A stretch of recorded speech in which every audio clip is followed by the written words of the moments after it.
এই যুদ্ধ থেকে খুব বেশি খুশি হওয়ার কিছু নাই, কারণ এখন যে দুই দলের মধ্যে খেলা চলছে এদের কেউ যদি ছক্কা মারে ওইটাও বাংলাদেশের মধ্যে আসার সম্ভাবনা আছে।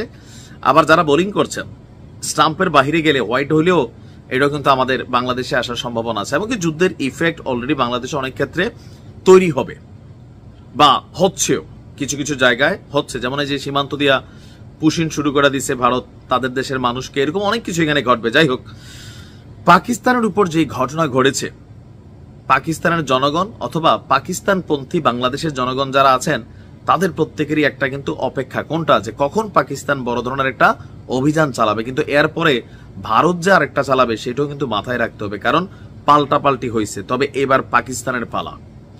পাকিস্তানকে অভিযান চালাবে নাকি চালাবে না এ নিয়ে গতকালকে সন্ধ্যার পর পাকিস্তানের প্রধানমন্ত্রী শাহবাজ শরীফের নেতৃত্বে জাতীয় নিরাপত্তা কমিটি এনএসসি, পাঞ্জাব এবং আজাদ কাশ্মীর জুড়ে ভারতের ক্ষেপণাস্ত্র, বিমান, ড্রোন হামলা এগুলোর তীব্র নিন্দা জানানোর পাশাপাশি পাকিস্তান মনে করছে পাকিস্তানের সার্বভৌমত্বের স্পষ্ট লঙ্ঘন করেছে ভারতীয় সেনারা।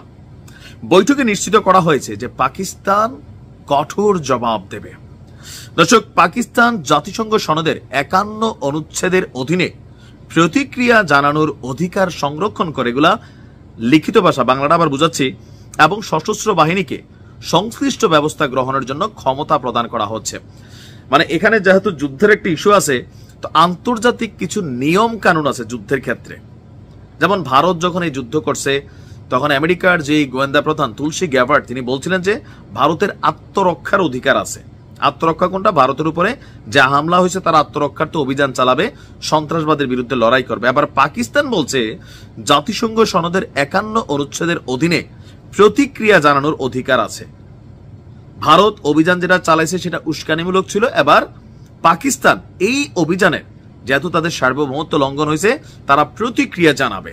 আর এজন্য সশস্ত্র বাহিনীকে সংশ্লিষ্ট ব্যবস্থা গ্রহণের জন্য, মানে বিমান, সেনা, নৌ প্রত্যেকটা বাহিনীকে ভারত যেমন নির্দেশনা দিয়েছিল, এবার পাকিস্তান তাদের সকল সেক্টরকে ব্যবস্থা গ্রহণের জন্য ক্ষমতা দিয়ে দিয়েছে।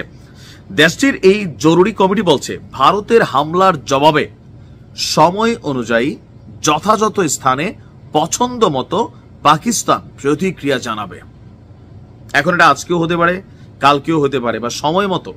ভারত কিন্তু বলছিল 24 থেকে 36 ঘন্টা 22 এপ্রিলে, কিন্তু এটা মোটামুটি 1-150 ঘন্টা পরে কিন্তু যে ঘটলো, বা 300-200 ঘন্টার পরে। আবার আপনারা বলছে যে একই সঙ্গে সামরিক বাহিনীকেও সংশ্লিষ্ট পদক্ষেপ মানে হামলা, সংশ্লিষ্ট হামলা বা এই ঘটনার সাথে, যুদ্ধের সাথে যা যা কানেক্ট হবে সেগুলি গ্রহণ করার জন্য, যে কোনো পদক্ষেপ গ্রহণের জন্য অনুমোদন দিয়ে দিয়েছে পাকিস্তানের নিরাপত্তা বিষয়ক এই সর্বোচ্চ কমিটি। যে পাকিস্তান সেনাবাহিনী, বিমান, যুদ্ধ, ক্ষেপণাস্ত্র যা আছে তারা তাদের মতো করে মানে যুদ্ধ পরিচালনা করবে। হামলার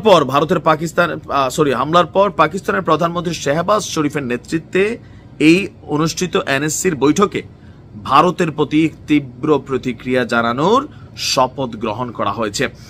বলা হচ্ছে আত্মরক্ষায় ভারতের বিমান হামলার জবাব দেওয়ার অধিকার পাকিস্তানের রয়েছে এবং এই বিষয়ে আপনার সময় মতো জবাব দেওয়া হবে।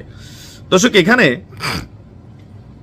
জাতিসংঘ সনদের 51 অনুচ্ছেদের বরাত দিয়ে এই বাহিনীটি বলছে, বা এই টিমটা বলছে যারা এই যুদ্ধের জন্য বসছিল, নিরীহ পাকিস্তানিদের প্রাণহানি এবং পাকিস্তানের সার্বভৌমত্বের স্পষ্ট লঙ্ঘনের প্রতিশোধ নেওয়ার অধিকার পাকিস্তানের রয়েছে। আর নিরাপত্তা কমিটি বলছে ভারতের নগ্ন আগ্রাসনে সমগ্র পাকিস্তানি জাতি সশস্ত্র বাহিনীর সাহসিকতা, ত্যাগ, মাতৃভূমির প্রতিরক্ষায় তাদের সময়োচিত কাজের প্রশংসা করেছেন এবং করবেন। তার মানে পাকিস্তান একটা প্রতিক্রিয়া জানাবে। আর এসব জানাজানির খেলায় দুই দেশ পরমাণু যুদ্ধে জড়াবে কিনা সেটাই হচ্ছে শঙ্কার বিষয়। আর যদি জড়ায়, ভারত পাকিস্তানের 20-30 কোটি মানুষ মারা যাবে, বাংলাদেশেরও সাথীতে দেখবেন 2-4-10 লাখ মানুষ নাই। এটা পরে বুঝবেন যে কেন হয়েছে। ভালো থাকুন।